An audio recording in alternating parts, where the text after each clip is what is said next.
One of the problems with recruiting for investment banking is not the knowledge or skills you acquire, but the access to talk with real investment bankers to put your best foot forward. Our sponsor, WSO Academy, can provide those connections with 60 head mentors who are finance professionals at top firms like Goldman, Centerview, and JP Morgan. Imagine being able to get on the phone within 24 hours with one of the Academy's 1,300 mentors right before a critical interview. Get on the waitlist for WSO Academy today by clicking the link in the show notes or by visiting wallstreetoasis.com/academy.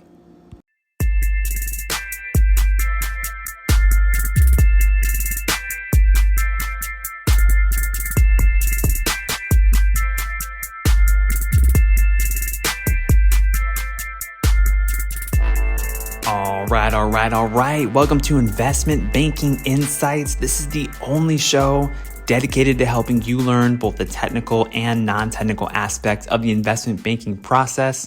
My name is Alex Mason and I am your host. Thank you so much for joining me today. And today I want to talk about a subject that is near and dear to my heart, one that we haven't talked about in several episodes, but I want to get back to it. And it is networking. Networking. It's so important. I mean, the last time we discussed networking, we were talking about it in the context of emails. And emails are super important as well. Sending either a cold email or a warm email, it's one of the main ways that you can connect and introduce yourself to a potential contact. There are bankers who are happy to talk with you if you just send them an email. And that can be a really great thing and actually lead to job opportunities. And the primary benefit of that approach is that you can potentially reach out to a lot of people. It doesn't take much time to copy and paste an email template, adjust it a little bit, but even if you do some more research and personalize it, as I talked about in the prior episode on networking, it doesn't take too much time, right? You can do it from the comfort of your own home and you can send it instantly and boom, they get the message.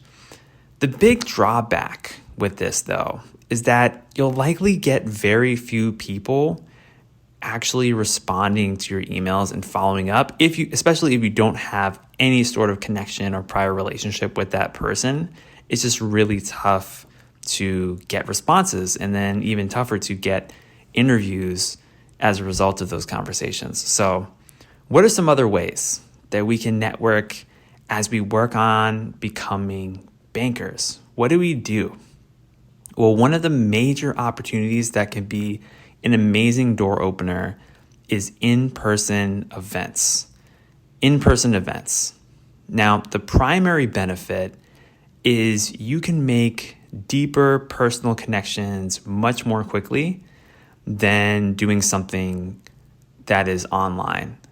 And it's kind of like maybe an old school way to think about it, but even in an age of rapidly developing technology and augmented reality and AI and all these kinds of things that we have now, humans are still humans and we want to be heard, we want to be understood, we want to be loved, we want to be appreciated. And in-person interactions, it's still, in my opinion, just the best way to get to know someone and for them to get to know you. And so remember, we're talking about connecting here. So that's the main benefit here is that in an in-person event, you can make that personal connection, or you at least have that potential much more than doing anything online, such as email networking. Now, the primary drawback of this is that, you're limited in which events you can access. First of all, like a lot of these investment banking events are invite only, and you just can't just show up and expect to be let in. So that's one negative.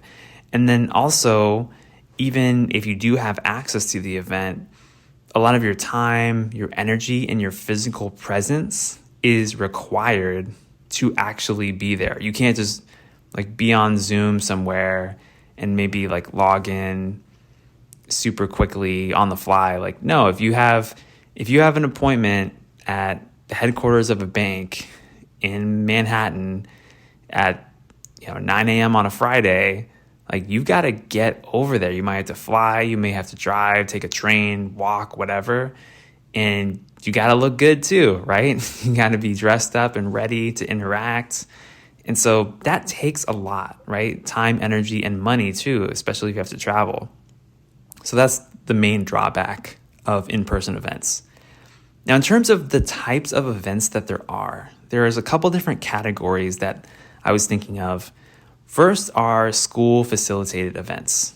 And these are things like alumni talks or company presentations is probably the most common form of school facilitated event where you actually can talk with a banker. There are also bank related events, bank hosted events. You'll see things like this, like diversity days. There are symposiums, other things, other ways that the bank has created a platform in order to attract and hire new talents. And then there are also industry events. So think about things like banking or finance related conferences, or there are certain pre-MBA programs that can act as platforms to connect employers with people seeking jobs in the industry. So what type of event you go to, it depends a lot on where you're at in your journey professionally. So the way I think about this is there's kind of like two different groups here. One group is if you're a working professional and you're not in school. So if you're in that camp, you'll likely want to focus on industry events and bank-related events a little bit to a lesser extent, because you just won't have access to the things that students have access to. But you will likely have access to conferences that you can just look up online, you can sign up for them, and then just go and then start meeting people. Also, like career fairs are another potential way to do this. Now, if you are a student, you can kind of break this group down even further into two other groups. Group number one is like if you're part of a target school, quote unquote target school is what they call it, either at the undergraduate or the graduate level. This is a very good thing because banks are going to come to you. They're going to come to campus to try to recruit you. And, talking about schools like Cornell, UVA Darden, Yale, Michigan Ross, Stanford, Harvard, Wharton, all of these kinds of schools, like the banks are coming there. And so that helps a lot in terms of getting access to these events. Now, the second group is if you're not part of a target school, you have to go to the bank. And so that's where the bank-related events come in. So either way, you just got to find out how to get in touch with actual bankers in person in a professional setting. So now let's talk about what you do once you're actually at the event. So you found a way to get invited to something. Maybe you looked something up online or a friend told you about it, or maybe your school facilitated it. But one way or another, you wind up at this event. Of course, I think it should go without being said that you should be dressed professionally, right? But make sure you're dressed well. And then when you go to the events, there may be a set agenda, especially at things like conferences. There may be no agenda. If it's some kind of cocktail hour or some kind of meet and greet, it'll usually just be a bunch of people milling around the bar, maybe eating some food, and then you kind of have to do everything on your own. But in either case, you want to just find people and just go up to them and in a polite and professional way, just introduce yourself and kind of make it clear that you want to find out a little bit more about them and share more about yourself as well. And there's an art to this, right? Like, I don't know if I can be prescriptive in saying do this exactly and don't do this exactly, but generally it's just meeting people, right? And if you're really nervous about walking up and having a conversation with a stranger, it's really difficult. I know for a lot of us out there, a lot of us introverts, but you know what? The only way to get better is just to do it and practice and get better at doing it. Some of you listening out there have absolutely no problem with this. You're extroverts, you naturally gravitate toward people, and so it's not a problem. But yeah, for the introverts out there, I feel you. You just gotta bite the bullet and just go in there and start meeting people. And it's not so bad once you get used to it and you start to lean into the fun of it, and it starts to become a fun thing if you let it. So when you get up to someone, I mean, of course, introduce yourself, right? Introduce yourself clearly. Make sure you pronounce your name the way that you want them to pronounce it. Give them a firm handshake, smile, and ask them to introduce themselves if they haven't already. And then that's the beginning of the conversation. And conversations can go a million ways. Like, books have been written about this. Seminars are taught on this. I'm not going to try to put everything that I know into just this one episode, but just a couple of things that I think are good pointers.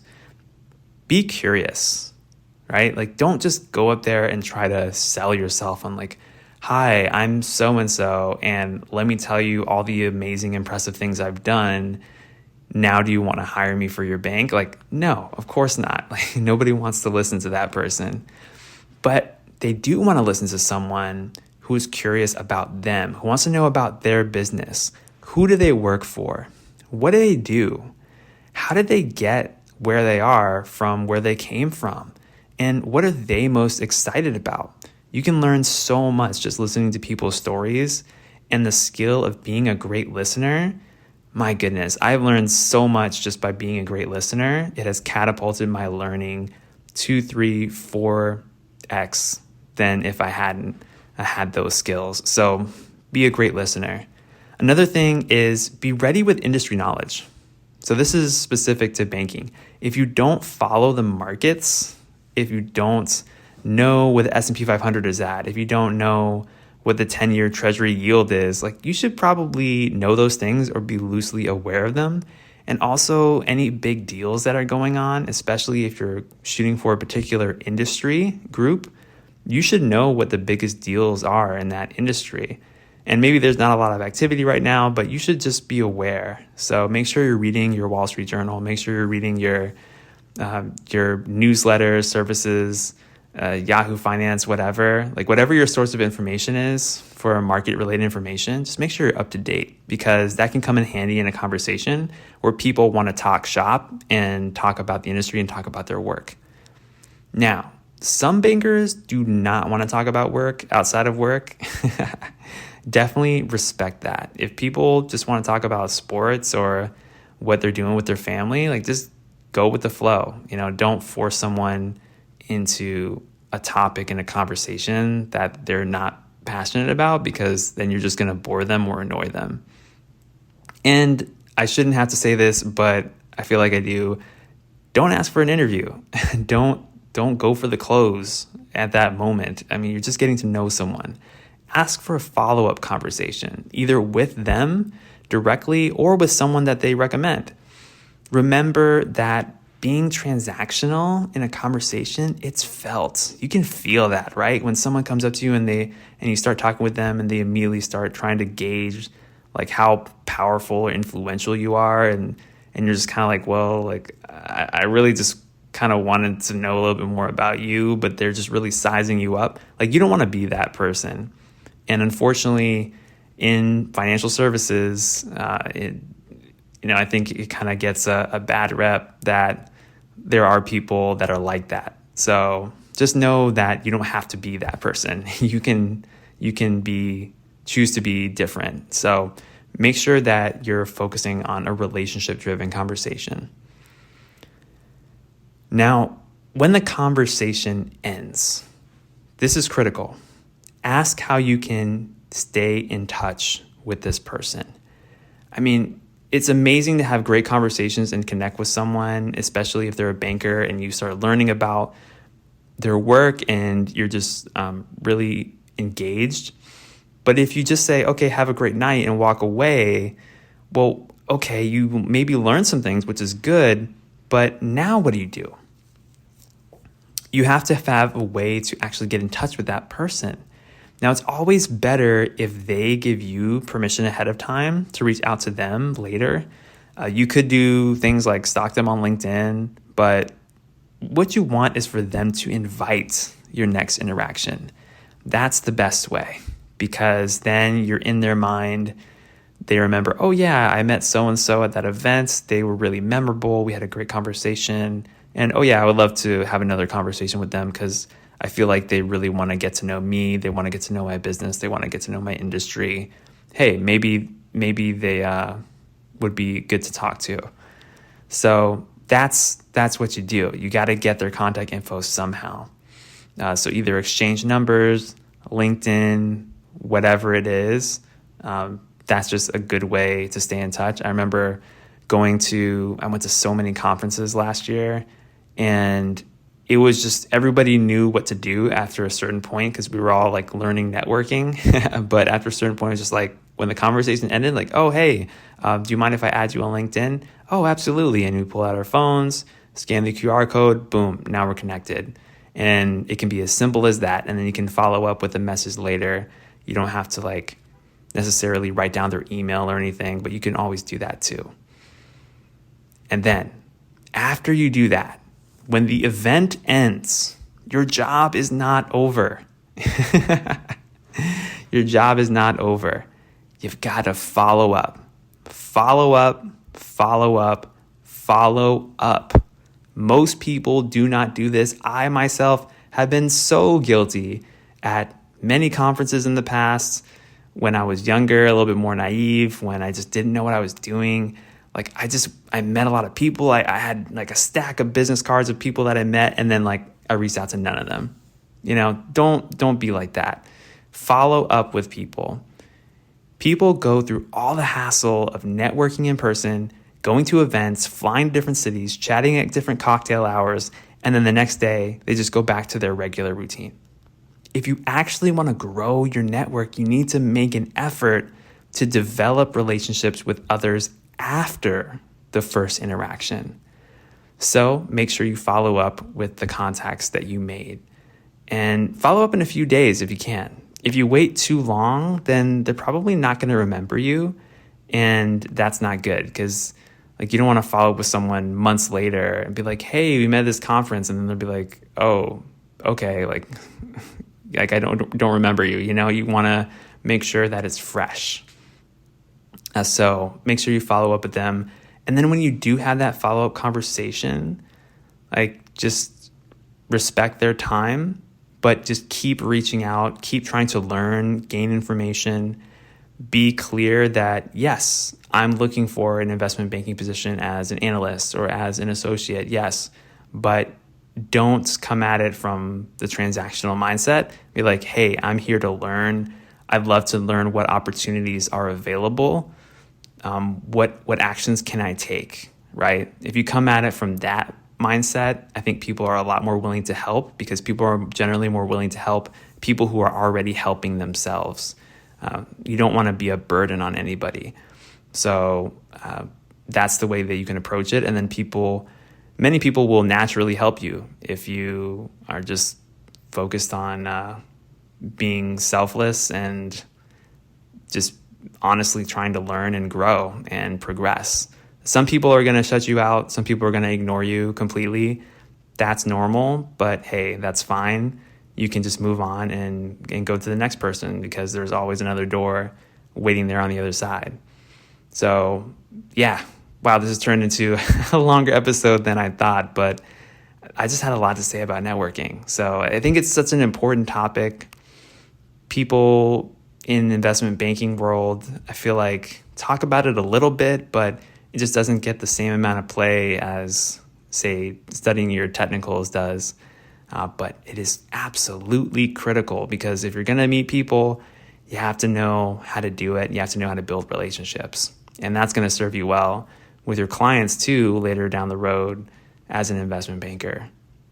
Okay, that's what I got for you today here on Investment Banking Insights. Yes, the #1 investment banking podcast in the world, if I do say so myself. Thank you for listening. My name is Alex Mason, and I am your host. Thank you for rating the show. I love seeing those ratings go up. It just really, really warms my heart when you give the show 5 stars. So thank you so much for that. And thank you for reaching out on LinkedIn. Just more messages came through this week from listeners who are just discovering the show. So I'm really excited that you're here and getting value out of this. All right. I'll see you next time. Take care.